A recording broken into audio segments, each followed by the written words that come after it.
Bon, ça fait longtemps que j'ai pas fait d'update One Arm Stand. Alors pour se remettre dans le contexte, j'avais fini le mois 6 où j'avais des bonnes perfs, je corrigeais petit à petit les défauts que j'avais et ça se passait plutôt bien. J'avais augmenté la fréquence d'entraînement à 5 fois par semaine et tu verras, ça a eu son importance. Le mois 7, je suis la même dynamique que le mois 6. Je suis en vacances et je passe toutes mes matinées à m'entraîner au soleil. Je suis satisfait de mes perfs, j'ai quasiment pas de bad day où j'arrive à rien. Franchement, la vie est belle.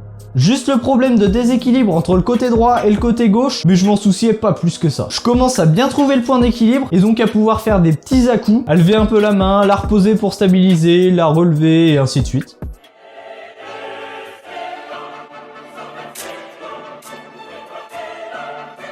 Smurf, this is cool.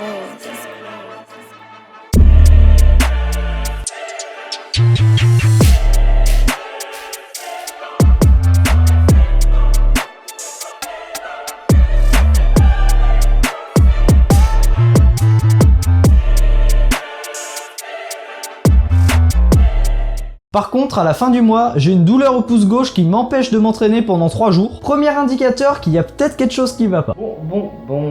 J'ai mal au pouce gauche. Du coup, lundi, je me suis pas entraîné parce que je pouvais pas m'appuyer dessus. Là, ce matin, ça me faisait plus mal. Mais quand j'ai commencé à m'entraîner, j'ai vu que ça allait pas trop. J'ai cru que j'allais pas pouvoir m'entraîner, que j'aurais été obligé. En fait, je les lançais, mais ma main gauche, je la mettais directement en position seulement sur les doigts. Mais c'est hyper chaud pour trouver l'équilibre après, c'est galère. 2 jours plus tard, j'ai plus mal, mais cette fois-ci, c'est le poignet droit qui est pas trop en forme. Deuxième indicateur que je décide d'ignorer. Ça passe rapidement, encore une fois, et je continue sur le même rythme. Mais après une semaine, je recommence à avoir la même douleur. Et cette fois-ci, même en faisant mes équilibres sur les paras pour limiter l'hyperextension, comme je faisais d'habitude, bah ça passe pas. Comme ça évolue pas trop, je décide d'en faire que sur le côté gauche. Vu que j'ai du retard dessus, je me dis que c'est pas plus mal. Sauf que je commence à avoir mal au poignet gauche cette fois-ci. Et le droit ne va toujours pas mieux. Mais je me dis pas qu'il faut que je prenne du repos total. Pour ça, l'élément déclencheur, c'est qu'un matin, au milieu du mois 8, juste après m'être levé, en préparant mon petit déj, j'avais déjà mal rien qu'à le mettre en extension, sans même mettre de contrainte dessus. Et là, j'ai arrêté d'entraîner le one arm. Sauf qu'évidemment, c'était déjà bien trop tard. Maintenant c'est facile, avec du recul, de voir que j'ai fait n'importe quoi. Mais quand t'es dans l'élan, que tu progresses bien, tu veux surtout pas t'arrêter. Même quand il y a des indicateurs, t'es dans le déni. Tu penses que c'est rien, et paf, blessure. Bon, en vrai, sur le moment, il y avait quand même ma conscience en arrière-plan qui me disait d'arrêter dès les premiers signes. Mais bon, je suis débile, je l'ai pas écouté, et puis bah maintenant, je suis bien embêté. Surtout que c'est le genre de douleur qui s'installe petit à petit, sans trop faire de bruit, et quand tu te rends compte qu'elle est bien présente et qu'elle partira pas toute seule si tu changes rien, en général, c'est déjà trop tard, et t'en payes les frais. J'ai laissé mes poignets tranquilles un peu plus de 2 semaines, j'ai repris gentiment, j'avais déjà du mal à tenir un simple handstand, donc autant dire que pour le one arm, c'était peine perdue.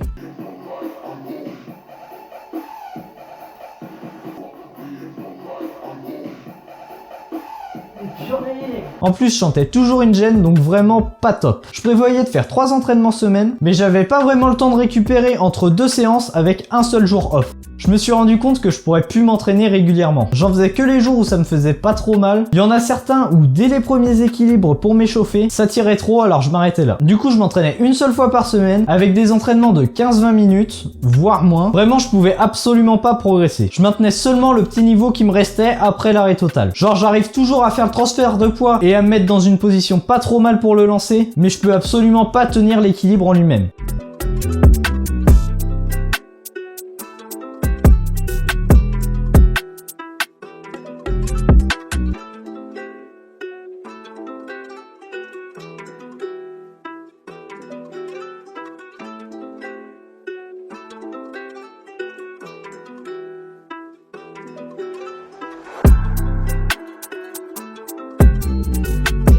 Évidemment, il y a eu énormément de frustration à pas pouvoir m'entraîner comme je voulais, à pas progresser, voire à régresser en fonction des séances. Normalement, c'est le move que je kiffe le plus, entraîner par-dessus tout. Là, j'étais impatient de pouvoir en faire, mais dès que je m'y mettais, je me rendais compte que j'arrivais à rien et que mes poignets tiennent pas du tout la route. Le temps passant, je récupère un peu mes poignets, mais très lentement, et donc après 1 mois et demi à m'être entraîné une fois par semaine, je passe à 2. Et je prends pas trop cher. Bon, première fois que je m'entraîne une deuxième fois dans la même semaine depuis un bon moment. Et du coup là, mes poignets, on verra demain, mais ça tient à peu près, je trouve. Mais franchement, j'ai pas eu trop mal. Enfin, j'ai senti que ça tient un peu. Et juste par contre, j'ai plus d'endurance. Vraiment, au bout de 20 minutes, Avant c'était mes poignets qui tenaient plus, mais là clairement c'est les épaules qui lâchent avant. Du coup je vais continuer sur ce rythme et puis on espère pouvoir monter au fur et à mesure jusqu'à 3, 4, 5, peut-être pas 5, je sais pas si je remonterai tout de suite, mais ouais clairement ça fait bien plaisir. Donc là je commence à reprendre un peu espoir. Je suis toujours sur un plateau au niveau des perfs, je progresse absolument pas, mais comme je sentais que ça allait de mieux en mieux au niveau du corps, juste j'étais content. Je fais un mois sur ce rythme et je décide de tester 3 fois par semaine. Pareil, les équilibres tiennent pas, mais je suis content de pouvoir en faire régulièrement. Le premier jour ça se passe bien, les poignets tiennent le coup. Le deuxième jour, je sens que ça tire plus rapidement que d'habitude, mais ça va, je peux quand même en faire 25 minutes sans trop forcer. Ça reste correct. Je me dis quand même qu'il faut que je fasse gaffe parce que je passe de 3 jours de repos entre 2 séances à un seul. Donc ça fait une bonne différence. Le troisième jour, ça force plus pour le coup. Je me rends compte que j'aurais pas dû en faire autant. Mon corps il a pas kiffé du tout. Le lendemain j'ai de nouveau mal, même sans avoir énormément de contraintes, juste dans les gestes du quotidien. Donc tous les progrès que j'avais fait ces derniers mois pour me soigner, ça redescend d'un coup. En fait, je me faisais la réflexion pendant l'écriture du script de cette vidéo, mais à chaque fois qu'on fait rentrer les émotions dans l'équation, ça tourne mal. Là, j'avais l'excitation de me voir guérir et de pouvoir m'entraîner plus souvent, donc j'ai brûlé les étapes. Pareil, dans les trainings, quand je tiens pas les équilibres, je me frustre et je force pour en réussir quelques-uns, mais ça fait qu'empirer les choses. En septembre, je me suis blessé parce que j'étais content et que je voulais pas ralentir la cadence. Vraiment, faudrait pouvoir couper toutes les émotions, être 100% rationnel, parce qu'à chaque fois, que ce soit les émotions négatives ou les émotions positives, ça amène à faire les mauvais choix. Donc la semaine qui suit, j'en fais qu'une seule fois pour vraiment récupérer. Celle d'après, j'en fais 2 et c'est le rythme que j'ai gardé jusqu'à maintenant. Magicien dans la cuisine, foufou, tu crois vraiment que je vais te donner la recette? Comme Philippe Etchebest, j'ai la recette. Et sauce Kema, M&M's avec la recette. La fin approche, je vois v'là les signes. Gang shit, tu vois v'là les signes. Côté obscur dans l'ombre avec v'là les sites. SO les légendes allemandes comme le lac des signes. Opération immobilier comme le parrain 3. SO le roi, SO le parrain 3. Équipe à fond, le département commence par un 9, finit par un 3. J'arrive masqué avec masqué. Tu veux la sec, pétasse, faut casquer. SO Stavo, je fais les travaux casqués. Et je mets les 3 points comme au basket. 20-20 c'est la revanche des bledos.